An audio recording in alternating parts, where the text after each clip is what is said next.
Yun o, huling sulyap sa Bridge Hill Park.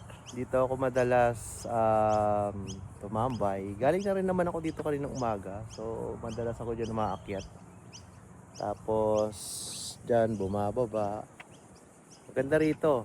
Tapos dun kasi overlooking na yung bundok. So ayun, at least malaya na tayo.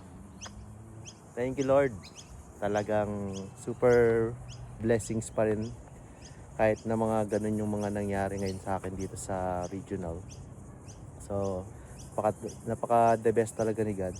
Dahil alam mo yun, pag alam niya na nandun ka sa lugar na masama, kukunin ka talaga niya at ilalayo ka niya sa peligro. So ayun, syempre for personal matter, so bali ayun, hindi ko ipagpapalit yung syempre yung mental health, yung aking peace of mind and physical well-being and safety. So ayun, sa loob ng accommodation ko at sa trabaho na din. So baba muna tayo dito. So ayun, bali sobrang toxic kasi at ang kukupal ng mga kasamaan ko sa loob ng bahay, as in kupal. Kupal na kupal, sobrang toxic nila. Apat na babae pa naman. Ayun, so feeling nila pag may-ari nila yung accommodation.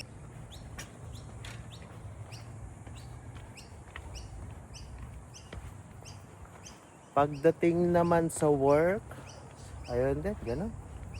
Sobrang bigat, sobrang bigat.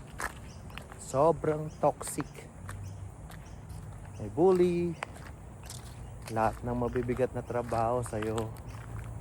Tapos walang teamwork, puro chismisan mga staff, kahit mga RN, at puro reporting, konting imbot, report, puro sip mga tao, grabe. Anyway, okay na rin naman yun, at least kahit pa paano. Ito yung feeling na may trabaho ka, pinagpalit mo yung working visa sa ayun, peace of mind. Mas importante yun, hindi ko ipagpapalit yun. Grabe, napakasaya ko. So hindi ko kailangan ng ganun trabaho. Yun na yan. So yun lang, no?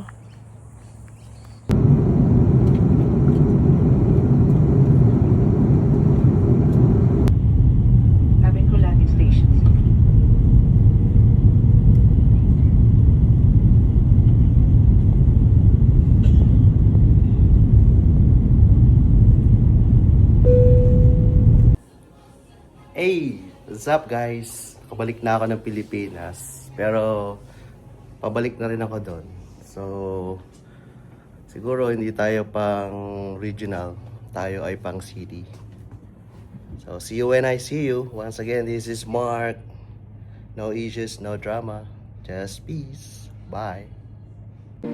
Thank you 2025. Bali, thank you nga pala sa kapatid ko, si Richie, at sa asawa niya, dahil they are very supportive. All the way from Melbourne to Cessnock, nag-drive sila ng 12 hours para sunduin ako. Kasi sobrang stress ko na doon sa bahay. So yun, bali from Cessnock, nag-drive uli kami, 12 hours, going to Melbourne. So, yun naman guys, Happy New Year! I wish you all the best in 2026. Yo!